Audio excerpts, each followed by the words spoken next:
Hello and welcome to the Film Pulse Podcast. This is episode number 467. My name's Adam Patterson. With me today we've got Kevin Rakestraw. Hey, Kevin.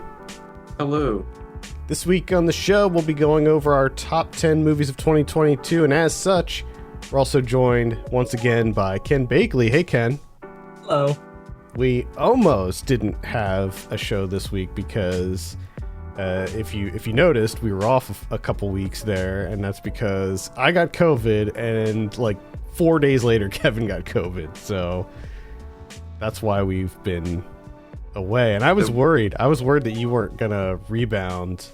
I was like, oh man, we're not gonna be able to do a year-end episode this year because I thought you were still sick. I made it through. Yeah, it sounded like you guys were in a pretty bad way for a while, but we're we're here now. We're on the mend. So I think a few days ago, you were telling me we probably weren't going to be able to record our year-end show this year, and then a few hours later, you told me looked like it was back on. Yep. It'd be weird if we didn't do it, honestly. Like, we've been doing it for 10 years, so I think it'd be strange to skip a year. It's such a staple. Yeah. It's an institution of Film Pulse. I think but honestly, in 10 years, if the only thing that could stop us potentially would be COVID. Yeah, I think so. And it almost did, but we fucking prevailed. Yeah. I mean, like, if anything, it kind of helped me watch a bunch of stuff that I needed to catch up on. Gave you all the time you needed. Yeah. But unfortunately, though, like, because I was just kind of laid up in bed and feeling lethargic, I only wanted to watch, like, brain dead, like, stuff that I didn't have to, like, activate any kind of brain cells for. So I got caught up, like, on all the Marvel movies and stuff. Anyway, before we get into our top 10, I was thinking that this would be a good time to, like, go over any movies that we missed, that we haven't been able to see yet, that we think could potentially be on our top 10s. I like to do this as sort of like a caveat before I give out my top 10, because, like, there's certain movies that I think may have been on it had I seen them. Do you guys have any titles off the top of your head that you can think of that you may have added had you been able to see it in time? I'll just talk about it from the point of, like, a bunch of stuff that I had absolutely been meaning to see, but I just ran out of time. Like, over the last couple of days, I was able to get another 3 movies in to catch up on year-end stuff. And, I mean, there's a bunch of stuff I hadn't seen. I think, not that this is in any way exhaustive, or is like these were totally going to be, Right. Yeah, of course. Things that I thought of, but some of the stuff that I've just been thinking about that I haven't been able to see. The Banshees of Inisherin, I think that's how you say it. EO, and I still have not seen Triangle of Sadness. I haven't seen The Whale. I wanted to catch that one. I haven't seen Tar. I was going to watch Black Panther before we recorded, but I picked something else instead. I'll just say it was The Menu, and that was unfortunate because that didn't end up on my top 10. And I didn't see After Sun yet. I want to see that too. I've not seen After Sun either. Those are like the ones that like just come top of mind for me. I don't know that those would be on my list, but those were just ones that I was thinking about. Kevin, were there any ones that, like, are sticking out in your head that you wanted to catch up with? A couple of the ones that you said, like, definitely, like, After Sun. Yeah, I forgot about that one. Honestly, I feel like there's a ton. I can't name them, but I have a very strong feeling that I could watch another set of, like, there's another set of 10 movies out there from this year that could comprise my entire top 10 and knock everything off that I have now. I feel that way this year too. This was a really pathetic year for me. I didn't see nearly as many films as I do other years. I don't know why that was. And also, this year was like a more of a kind of middle of the road year for me as far as like what I liked and what I was into. Like only three movies that I watched this year had above a 4 out of 5 on Letterboxd. Mhm. And there were no movies that I saw this year that were 5 out of 5. Actually, I lied. There was one very late entry that was a 5 out of 5. Yeah. So I got like 2 movies on my list that I'm pretty sure that they would stick. Everything else could move. yeah, it's kind of crazy. And maybe we'll talk about some honorable mentions after we go through our main list.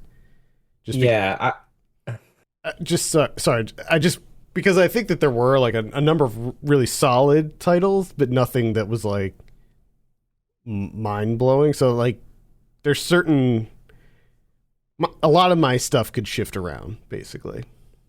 I absolutely feel the same way. I was just going to express my complete agreement there. I was looking at my list that I keep through the year and moving things around on reflection, just trying to figure out, like, if I just had to choose 10 of these to showcase here, what would they be? And I could totally have had some different stuff here. I find that the big one for me is like what goes in at number 10. Yeah, because that one is like truly interchangeable with like a lot of stuff. I mean, that's how it is for me. Like my number 10 has been swapped around multiple times. So yeah. Anyway, with that, I think we can just jump into the top 10. So Ken, we'll start it with you. What's your number 10 film of 2022? My number 10 is Top Gun Maverick. Ooh, a lot of stuff could have gone there. That's an interesting choice. There's like a 5-way tie for 10. Now, I guess if I was not feeling 1,000,000% great about this, if I wanted to give myself an internal reason of why to swap it out, I could say, well, this is a movie that I saw, 2 days ago, and so maybe I'm still, and maybe there's a recency bias there, but it's Top Gun Maverick. I missed it in the theaters, which was an extraordinary mistake on my part. That was going to be my question: is did you see it in the theater? Because I feel like that is one that benefits greatly from a theater experience. I still really liked it at home, and if I saw it in the theater, it would probably be higher. It was awesome in the theater, I will say. Like it was awesome. It was great. But yeah, that's where I'm feeling right now. As we're recording, I had a bunch of stuff that I could have easily put in at number 10. But I went with Top Gun Maverick because I had a good time watching it. Yeah, I had a blast with that one too. Kevin, what's your number 10? This is what I like about our show, right? I like that we can go from Top Gun Maverick to my pick, which is One Man Dies a Million Times from Jessica Oreg. That is what this show is about. Yeah, Yes. yeah. So this is a movie that like played festivals a couple years ago, or whatever, but it finally got released in theaters this year. It's got black and white cinematography from Sean Price Williams, which is great stuff, and it's a bizarre mix of, it's kind of like a futuristic dystopian sci-fi film, like low key, but it's based on the siege of Leningrad from World War II. So it's based on a true thing from the past, and it's just kind of melding the two together. And essentially, what it comes down to is a seed library. I remember you talking about this one on the show. So it's definitely an interesting flick, and something that you don't necessarily see a lot of the time. Essentially, a sci-fi movie that's actually based on the past but set in the future. Yeah, it's a cool concept.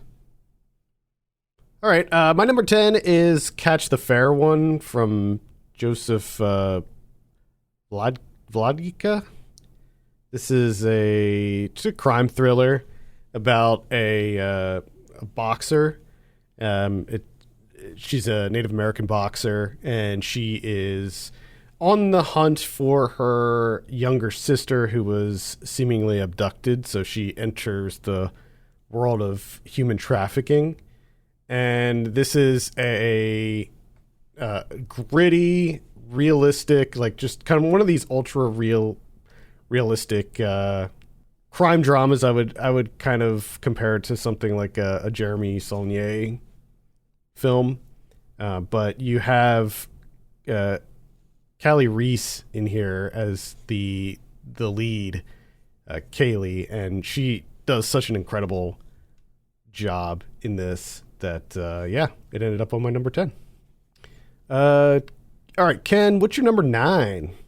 My number 9, also from my year-end catch-up, so if I wanted to move around 9 and 10, I could say that. But, it's good. It's Tar. Tar is my number 9. Yeah, this is on my list. I want to try to squeeze this in, or I wanted to, rather. But, I'm going to try to still catch up with it. Yeah, it was part of my year-end catch-up. I was like, I want to get this in, as soon as I can. I probably, if I hadn't, I probably would have been fine or even better seeing it this week, because I think I realized that this week it goes from just being able to buy it on VOD to renting it, so I could have saved like $14. Ooh. Ooh. I was like, I don't know how long this is going to be to buy. I guess I'll have to see it now. And so you pay the buy price, and it's like, Tar is not the kind of movie where I'm immediately thinking, I want to watch Tar again. So now it's just sitting there. It's going to be an annual rewatch for you, Tar. Yeah. Just because I got to watch 158 minutes of Tar. Yeah, Cate Blanchett's great in this. Also, it's fascinating about the way that it fills those 158 minutes. A weirdly enriching experience after watching Tar was to look up, because at the end of the year, during award season, they put PDFs of a lot of the screenplays online.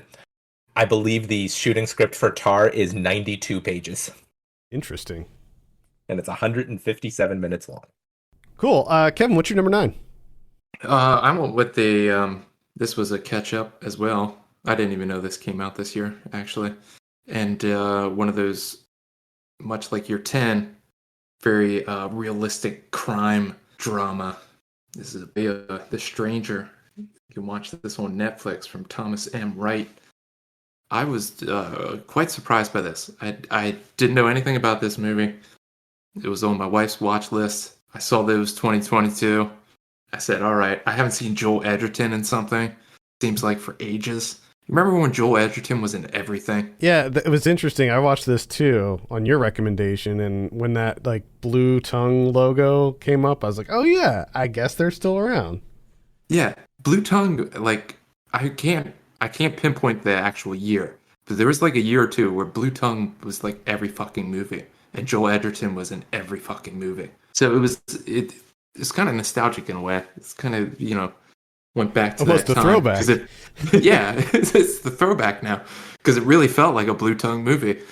And it's just, this is such a dark and solemn film. And just the way that, the pacing of it, the way that it's shot, just the way that they went about it, it just really struck me as, in terms of a police procedural, done in this way, very, very deliberate. I feel like I haven't seen one this good in a long time. Yeah, it is quite good. And it, like you said, it's on Netflix, so you can check that out. Yeah. Again, that's The Stranger. My number 9 is The Banshees of Inisherin. This was a catch-up for me. Martin McDonagh. I loved Colin Farrell and Brendan Gleeson in this. It's a hilarious premise. I just liked the premise, where it was just about a guy who doesn't want to be friends with another guy anymore. And they live on a small island, and the other guy just can't get over why this guy doesn't want to be friends with him. And it's such a simple premise, but it lends itself to some really kind of heart-wrenching moments. The final act of this movie is just so brutal. And it's kind of weird because everything preceding it is pretty light and very funny, but it just gets so somber at the end. And I was really kind of taken aback by it. So yeah, definitely recommend this. It's on HBO Max, so you can check it out on there. Yeah, I haven't seen it yet, but that sounds like a very Martin McDonagh kind of big time way to do that. Yeah, big time. Ken, what's your number 8?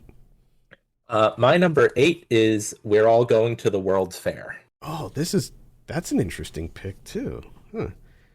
It's lingered with me for Well, it's definitely one that you won't forget anytime soon. That's yeah, for sure. for the last 8 or so months since I've seen it. I think among so many other things that it addresses, if I had to choose one thing to maybe explain why it stuck out to me, and without giving too much away, it's a movie that in harrowing detail understands what it's like to interact on the internet. Yeah, yeah. Yes. 100% yes. And I do want to point out, I do want to emphasize, it does so in harrowing detail. It's unnerving. It's a movie It that truly like is. really gets under your skin. And Mhm. I loved the aesthetic of it, the kind of almost analog horror aesthetic. Mhm. Yeah. All right, Kevin, number 8. Number 8 is The Banshees of Inisherin for me as well. Nice. So I got that one at number 8. I love the premise, which is the funny thing going into this movie. I never looked up what it was about. Oh, I was just like, yeah, I'm gonna watch this. I- And then as soon as it was introduced as like the setup and the premise, I was just like, yeah, yeah, okay. I like this. This is gonna be good. I knew what it was, or at least I thought I knew what it was going into it, but I wasn't sure if there was like more to it than that. But and I guess there sort of is, but the baseline There is that. Yeah, which I think is the really interesting aspect of this movie is it's a super simple setup and premise, right? And surface level, that's what it is. Like you can just watch it for that, but it also does delve into a lot more things. You know, it gets far more emotional than I thought it was going to get. It gets a lot more darker and bleaker than I thought it was going to get. You know, it was a lot more heart wrenching than I thought it was going to get, giving the initial setup and premise where you're just like, oh, this guy doesn't want to be buds anymore. Also, it's just It's fucking it's a gorgeously shot film. Like the island where it takes place, the cinematography. I mean, it's incredible looking.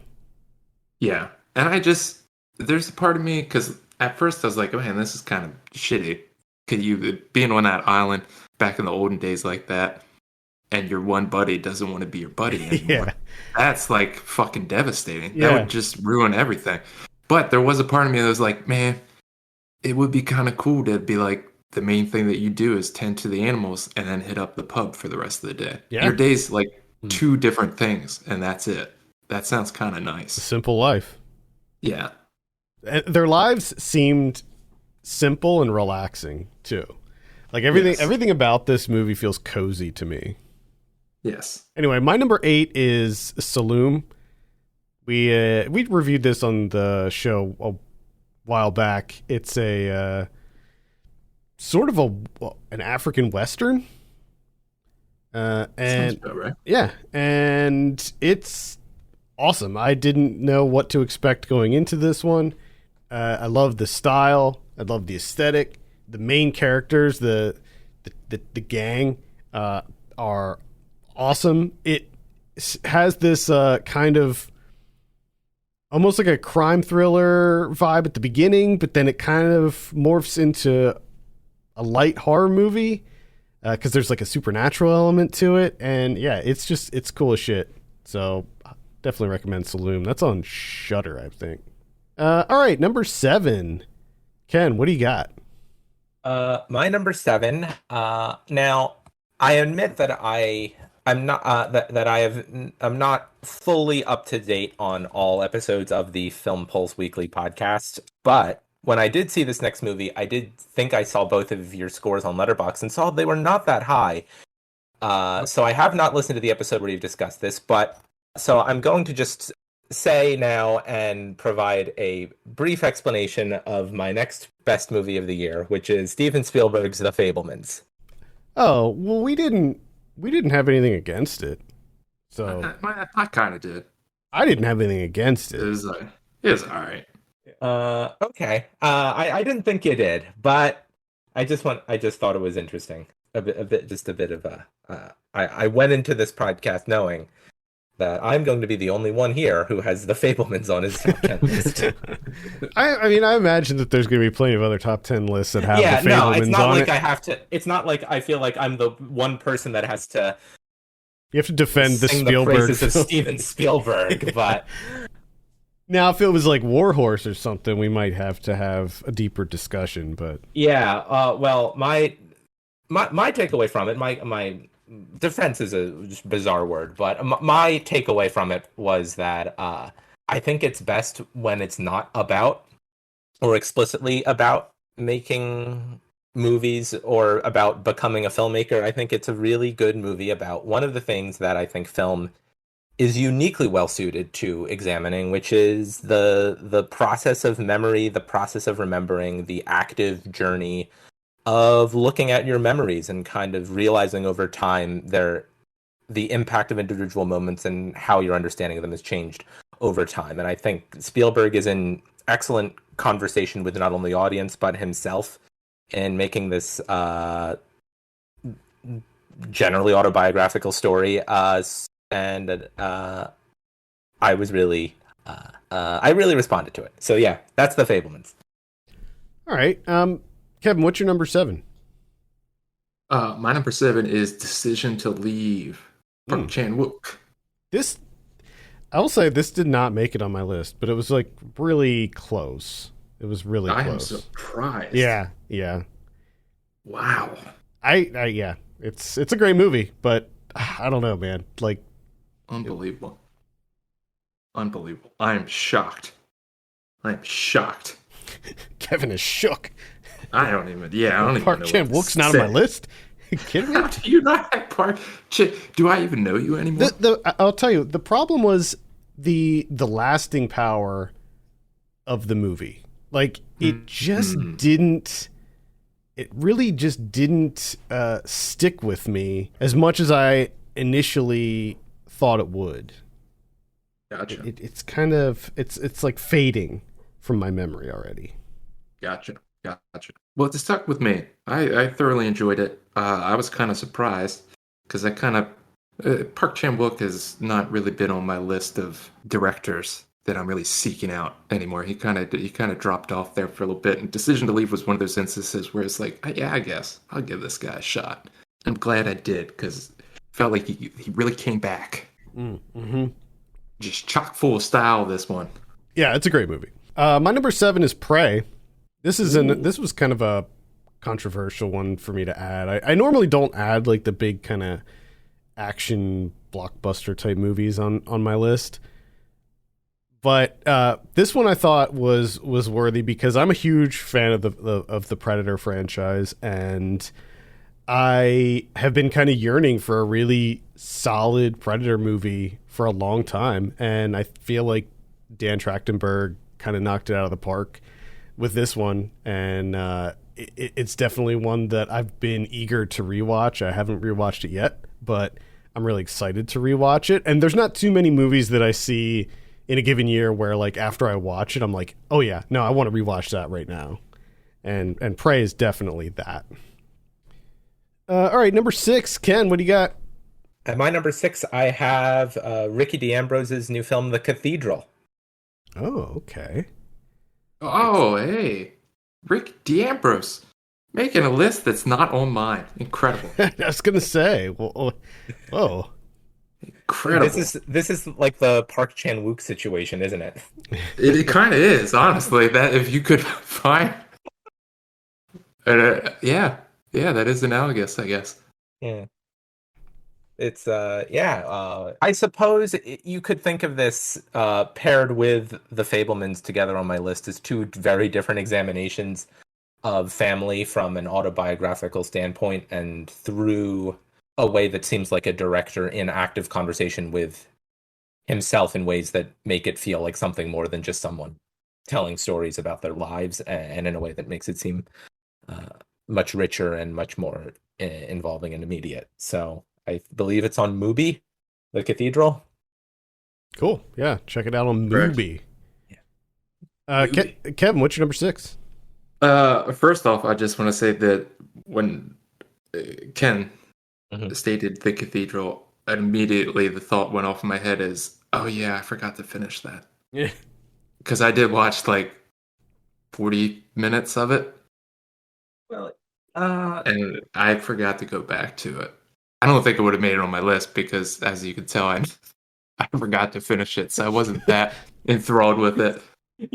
well, if you did like it, you could have, carved out a number 11 spot for the first 40 minutes of the cathedral. That would have been so funny if he did that. So, with that being said, like, okay, there. I'm glad Ricky D'Ambrose made it. It wasn't on my list, which is kind of surprising.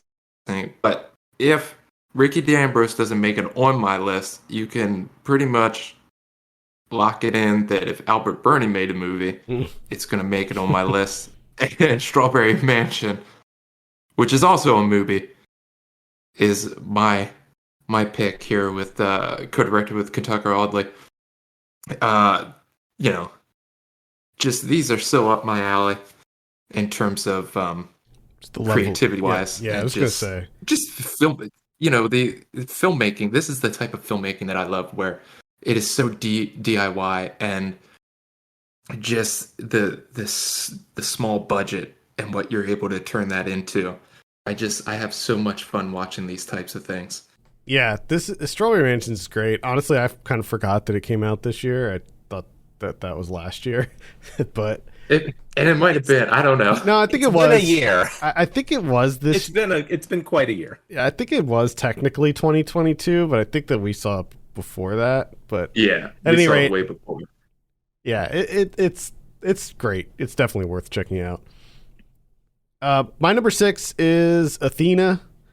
This is directed by Romain Gavras. That's right. Yeah, this is one that kind of eluded me for a little while, and then I didn't even realize it was on Netflix until like a couple weeks ago. And when I saw that it was on Netflix, I gave it a look, and I mean, it's almost worth. It almost made it to my list just for the opening sequence. There's this really incredible opening sequence that's just it's like a single take. It's like 10 or 15 minutes. There's a couple hidden cuts in there, but it doesn't matter. And it's incredible. If you're not familiar with this, it is about a sort of like an uprising of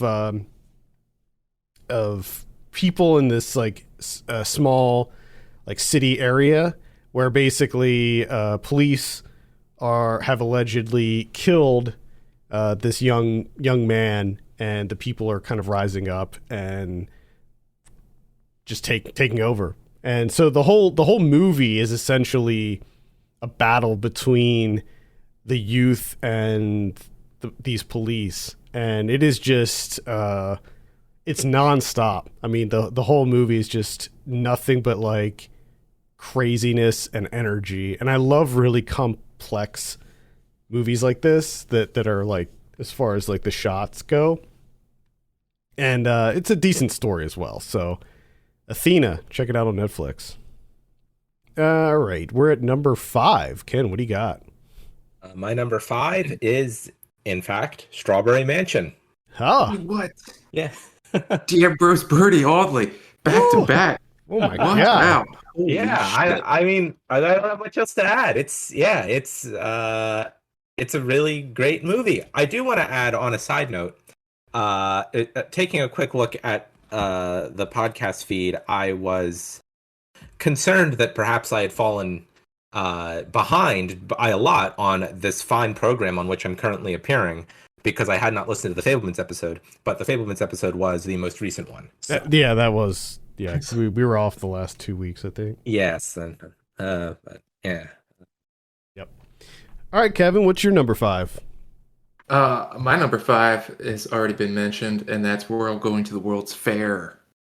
There it is again. Nice. Yep. Very nice. See, this is I agree with what Ken said, and I also agreed that it's done the same thing where maybe when I initially watched it, yes, it struck me and kind of, stuck with me a little bit, but I didn't realize, or I didn't foresee the lasting power that this movie would have, where it just kept like kind of lingering and coming into my mind like, you know, just various days throughout the year, I would just think of this movie. And it was like, even when I thought about it, it was still unnerving. In the way that it was able to maintain that almost the entirety of the year from when I saw it to even now. I'm looking at the poster now and I don't like it. I have to close this tab. Like it's unnerving to me. It really creeps me out. Yeah. It's, like there have been movies that have attempted to adapt the whole like creepypasta thing. And I don't think any of them were like particularly successful. I feel like that there were certain fundamental things that make creepypasta popular, or work that they never really were able to capture. But I think that with We're All Going to the World's Fair, they were able to adapt that style, that medium into a film. And the thing that gets me, and this is my experience with it, I don't know about the two of you, but it almost acts or works or excels like as an after image. Like for me, like in the moment of watching it, I didn't find it that creepy. It was slightly unnerving, that kind of thing. I didn't really think of it as like a true horror movie or anything like that. I found it to be far more sad than anything. But the more that I'm removed from it, it creeps me out more and more, which is bizarre. Yeah. Yeah. I don't know if it's sort of grown on me that way, but in the same way, I kind of had more of the thing where it made an immediate impact on me, but it just kept lingering. Like I kind of got that, but only in the sense that it started, like the beginning of it, like the things I'd already seen started cascading on me more while I was watching it through to the end. I had a similar experience, maybe a different one, but I think maybe that also speaks to just the way the movie's able to communicate that it can manifest itself in different ways. I'm wondering if that movie that's coming out, Skinamarink, if that one's going to be like 2023's We're All Going to the World's Fair. I don't know if you guys saw anything about that one, but it looks like it's going to be... I don't think I know much about that. It's going to be like It'll be interesting to see. It's going to be like a similar thing. All right, let's see. We're at number 5. My number 5 is Triangle of Sadness. This is the Ruben Östlund one. I did not see The Square. I've been meaning to try to catch up with that one, but I did see Force Majeure, and I liked that a lot. And so I would say if you're familiar with those movies, I'm not sure about his filmography before those two, but I think you probably know what you're going to be getting into if you are familiar with those two. Triangle of Sadness is basically like a bunch of rich people on a super yacht and everything goes wrong. And it's hilarious and also bizarre and kind of depressing and kind of gross. And I really dug it. I didn't expect where it went. Just a good time with this one. Just thinking about it makes me laugh. I have not seen Triangle of Sadness, but I did see The Menu the other day. I'm fresh. I'm fresh off The Menu, which both movies are have kind of a similar. Vibe. That was what I guessed, but I liked The Menu too. Like I found The Menu to be very entertaining, but Triangle of Sadness was just a step above that for me. Yeah. The Menu was never going to come anywhere near my top 10 list. Yeah. It's serviceable. It's got fun moments, but yeah, I do want to see. It was very engaging, I will say. The Menu. Yeah. Well, we don't need to talk about a movie that's not on the list. Fuck The Menu. All right, Ken? What's your number 4? I'm going to keep some of this list synergy and recurring discussion going by saying that my number 4 is Decision to Leave. Oh, here we go. Nice. Making me regret not putting it on my. You have no idea how many times that movie was on this list and then made its way off. Like I was waffling over it and I ended up putting Catch the Fair one on. No, I'm happy. I'm happy with my decision. Kevin, what's your number? Terrific score. Kevin, what's your number 4? Something that's also been discussed already, and that's Saloon, the African Western. This is like genre film wise, this was pretty damn fun for me. I just thought it was cool as hell. Yeah, it's pretty awesome. My number 4 is Nope. It's the new Jordan Peele. I had a great time with it. Can't wait to watch it again. It was funny. Nice moments of horror in there. I'd say a bigger spectacle than his other movies, and I kind of liked that. I liked the kind of summer blockbuster aspect of it.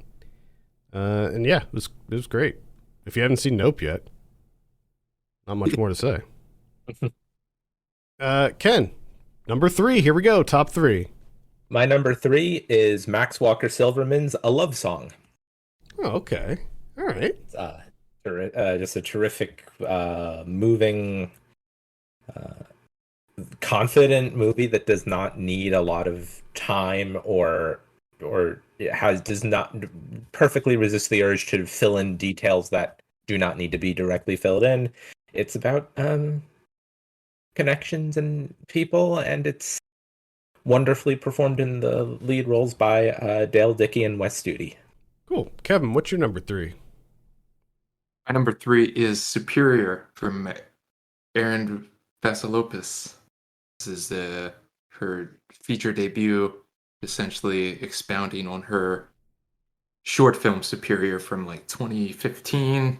I might be wrong on that date, but this is one that just the entire vibe of this movie was just, it linked up perfectly with the mood that I was in when I watched it. And it was essentially just everything that I wanted from, if a director was going to flesh out one of their short films from years ago that I enjoyed, the way that it was done here, I couldn't ask for anything else. Yeah, it So doesn't. It doesn't recommend it. It doesn't feel like it's, sometimes when you adapt a short film into a feature, it feels forced. It feels like, I probably would have been better off as a short. Now, I haven't seen the short, but like this feels like a fully fleshed out like feature film. It doesn't feel bloated or anything like that. And it's interesting because the way that it was set up, the old short film is about 2 twins, and she's utilizing the same 2 twins, but of course they're older now, so you can't just rehash the original film. So it's actually kind of a continuation of the earlier short film, but not 100% really. It's just a really interesting, the way that it came out. Cool. My number 3 is RRR. And this was a very late watch for me. I knew that I was going to love this one, like from the moment that I found out about it. And for whatever reason, I don't know why, I kept putting it off. And finally, this weekend, I gave it a look, and I was completely glued to my TV the entire time. I loved every moment of this movie.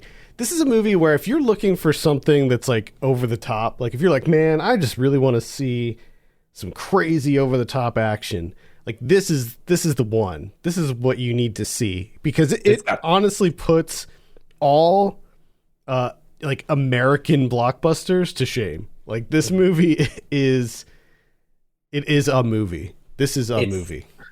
3 hours of it. It's just does not let up.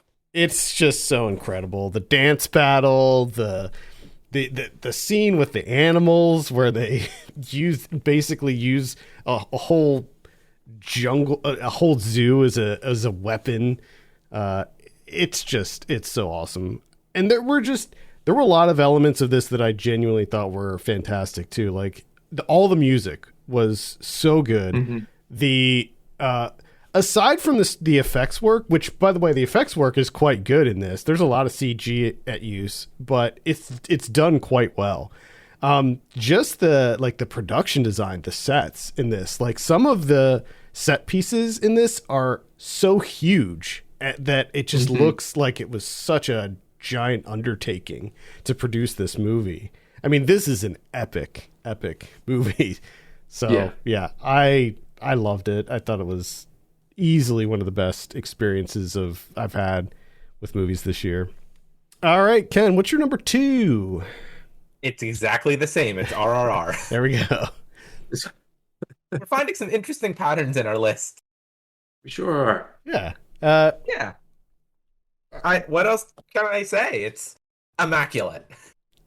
Yeah, it's immense. It's so good. Kevin, what's your number 2? My number 2 is Nope. All right. Nice. Yeah, which I 100% agree with you is the summer blockbuster feel of this movie. It's just something that I haven't experienced in quite some time. It felt like a, such a summer event of going to the movie theater and seeing this goddamn movie and just walking out buzzing is great. But it's also like, it's not like a modern blockbuster either. Like it doesn't have the same feel as like a Marvel movie where it feels like this cookie cutter thing. It feels like a classic blockbuster. Yeah. Oh, this is, and I think I said it on the show, is this feels like Jordan Peele's Jaws.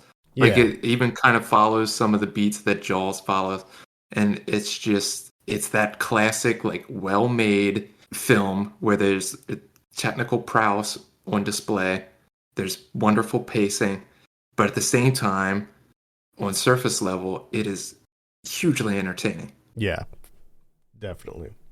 All right, my number 2 is Broker. This is the new one from Corey Ida.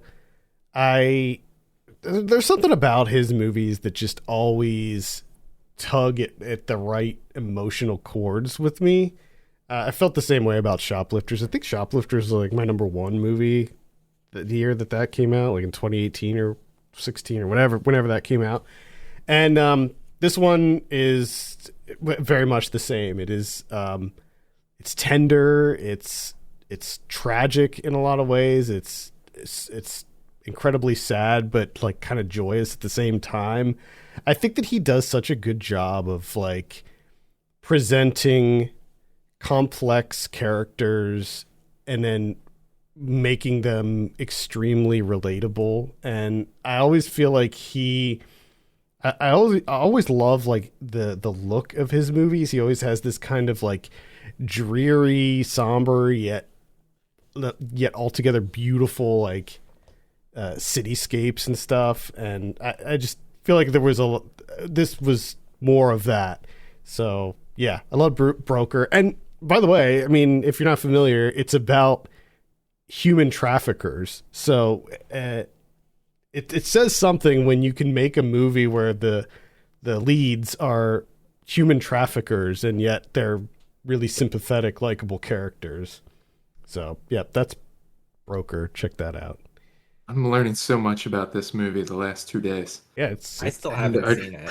I had no idea it even existed until yesterday. I knew of it, and it's just like we said at the beginning, like we can't really have this, go through these lists without talking about all the things that we haven't seen. Yeah, they're always snapshots. That's the thing. I hope is always taken away. This. Always snapshots. All right, here we go. This is it. Number 1. Ken, what's your number 1 film of 2022? My number 1 movie of the year is Celine Sciamma's Petite Maman. Oh, okay. Oh, now, right. I'm looking at my list right now and thinking that it's actually kind of funny. I think I've done this before, just a weird contrast to number 1. I've got the 3-hour maximalist action movie RRR sandwiched between 2 sub 90-minute quiet character dramas. But here's the thing about Petite Maman. It is brilliant, quietly haunting. It's again, I guess I'm gonna make this the theme. Well, I was gonna say that I guess the theme of movies I like this year were about interrogating one's own memories, investigating them, kind of how the past and the present coexist in our minds. But that honestly is the theme of every movie I like every year, basically. So, and if it's not a theme, I try to make it about that, I guess, because it feels like I bring that up every year. So, yeah, it's just a fascinating bit of character work, fantastical in fascinating ways that makes more sense after you've seen it. All right, Kevin, what's your number one movie of the year? My number one is that Triple R movie Ooh. that you guys talked about already. So this came in at number one. I think I win because I have it the highest. I think that's how this works. It was 1, 2, and 3, right? For. Yeah. Yep. So Triple R sweeping. Mm-hmm. Yeah, I just, but to add to everything that you guys said, to me, kind of in the way that Nope was this like big summer event for myself, which was like one of 3 times I think I went to the movie theaters this year. Triple R is for me like perhaps some of the most fun I've had with a movie in quite some time. Like I was just, it seemed like every other minute I was just like, wow, okay. Dude, Yeah. this movie's just going to do whatever it wants. This is incredible. I love this. And when you talked about the zoo, when they pull up the truck, they have such a big build up to this truck. It's this huge set piece, it's state grounds, and the back comes flying open and you have a whole menagerie popping out, getting ready to fight. And you're just like, oh my God, And I love you so much. Like, I can't believe that you gave. Sorry, I was just going to say, that's only halfway into the movie, too. Yeah. Like that scene, which feels like it's like a culminating showdown. Yeah. It's only halfway. It's only at the like hour and a half mark. Yeah. In an American film, it would have been 2.5 hours of build up to that final sequence. In Triple R, it's just like, this will be another action scene that we'll do. This will be a menagerie, and they would have friggin' split this into 3 movies if it was in the U.S. And they would somehow all be 3 hours long. Yeah. Oh no. Yeah. Definitely. They would have. They would have added all kinds of extra bullshit on top of it that nobody wants or needs. Mm-hmm.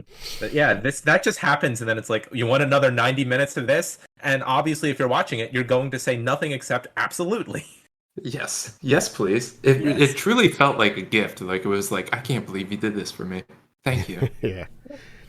All right. Yeah. So RRR definitely. That's probably the highest. That's kind of our consensus pick for movie of the year, I guess. I think so. My number one is Everything Everywhere All at Once. This was one that just... I saw this in the theater. I haven't been to the theater very much this year either, or in 2022 either. But this was one that I saw, and I absolutely loved every second of it. It's endlessly exciting. I love Michelle Yeoh's character in this, and it's just goofy, and it just brings a smile to your face when you see this movie. It's just bonkers in all the right ways. And again, this is one that I am excited to rewatch, and I highly recommend it. I did not like that movie as much as you did, but even though I maybe didn't connect to it as much as you or, so many other people have really embraced it. I just, the whole time I was watching, I was like, this might not be for me, however we define that, but I'm just so happy that it's here. There's a universe where people have hot dog hands, okay? That is a good fact. I can't argue with that. Yeah. I'm just looking now at the ratings on Letterboxd for this are insane. Like 51% gave it a 5 out of 5. Wow. Is that a record? Is that the that's number one gotta movie on be. Letterboxd? It's gotta be up there, man. That's crazy. I didn't give it a 5 out of 5 for the record. I did give RRR a 5 out of 5, and yet RRR was not number one. Bullshit. It always ends up that way for me, where my ratings on Letterboxd do not correspond with my top 10 ever. Mm, mm, Looks like it's mm. number 13 on the Letterboxd all-time list, which Wow. Wow. yeah, And- I'm not gonna like And all- I'm happy I am so Ken happy hated that it. it got me. I can't, and then to not have the Chambuco on there. Look, There's something about your list. There's something about your list. I think we're gonna have to look into it. it's a goofy list this year. I admit that, but I think you're still suffering from COVID. Still having issues. I here. did have originally I had Decision to Leave in the number 9 spot instead of Banshees, and I ended up like swapping it out. And But so did you keep number 10? number 10, that was all over the place. Number 10, I had like I don't know, 4 different ones at number 10 at one point. Like Glass Onion was on there for a second, and then that popped off, and there were a couple other ones. The Stranger at one point made an appearance. That was on there. I was wondering if you had switched out number 9 for a different movie that wasn't on the list, but you had kept 10 the same while you were doing that. Well, also I had did that. Yeah, I know. I understand. I also had Shin Ultraman on my list at one point until I realized that actually didn't come out in the U.S. I was about to say, wait a 2022. second, that came out because that would have been much higher. Yeah, that it didn't come out, so that kind of messed up my whole thing. I thought it came out for some reason, but I guess that's some foreshadowing for 2023. that movie's going to be up there for me. Any other like honorable mentions or any other movies that you wanted to highlight from this year? Any big releases or anything that just didn't quite make it to your lists? I won't go too much into them, but I'll just rattle off a few that could have been credible, showing up somewhere on the list that I just have written down here. I also have to go with Glass Onion, the documentary All the Beauty and the Bloodshed about Nan Golden, Guillermo del Toro's Pinocchio, After Yang. Wait, did you see Matilda? I have not seen Matilda. Oh man, I really wanted to get your take on Matilda. I figured you'd be into that one. I have not yet seen Matilda. I will probably see it soon, but I didn't like it, but I'm not surprised that you didn't like it. I'm not surprised that you didn't like the movie Matilda. I think the more surprising thing is that I actually sat down and watched the whole thing. I am actually surprised that you decided to watch the music. I think it's mostly because I saw a lot of like remixes and memes of that big final song that's in the movie. Revolting Children. Yeah, Revolting Children, and it made me want to just watch the movie and see what it was like. It's not a bad movie, but it's just I thought that all the other songs pretty much sucked except for the Revolting Children song. Anyway, Kevin, were there any honorable mentions, any other ones that you wanted to talk about that weren't on your list? Yeah, I think I have like a little bit of a theme here, which is I thought was kind of interesting in that my 11 through 15. See if you can notice a theme here. So 11 would have been Master, 12 would have been Hellbender, 13 would have been Mona Lisa and the Blood Moon, 14 would have been Barbarian, and then 15 was Nanny. Interesting. Okay. So you have 5. It seemed like it was a really solid year for me in terms of horror movies. Like there wasn't. It's not like there was horror movies out there that like really blew my mind, but to me there was just a lot of solid horror movies. Yeah, my next 10, my 10 through 20 are like almost entirely horror movies. Like I had Barbarian, Mona Lisa and the Blood Moon. I think Shudder had a pretty good year this year. They had a lot of ones. Oh, X. Definitely. X is on there. So, yeah, good, pretty decent year for horror, I would say. Hopefully 2023 will keep up with that. Hopefully. All right. Anything else to close out the year? I'm just happy that we were able to meet and discuss our lists. I always enjoy it. Cool. All right. I think it's going to do it for this week. Thank you so much for listening. You can send us your questions and topics to podcast@filmpulse.net. You can follow us on Twitter at FilmPulseNet, at FilmPulseKevin, and at KBake_99. And if you have a minute, consider reviewing us on iTunes. That'd be great. For Kevin Rakestraw and Ken Bakley, my name's Adam Patterson. We'll see you next week.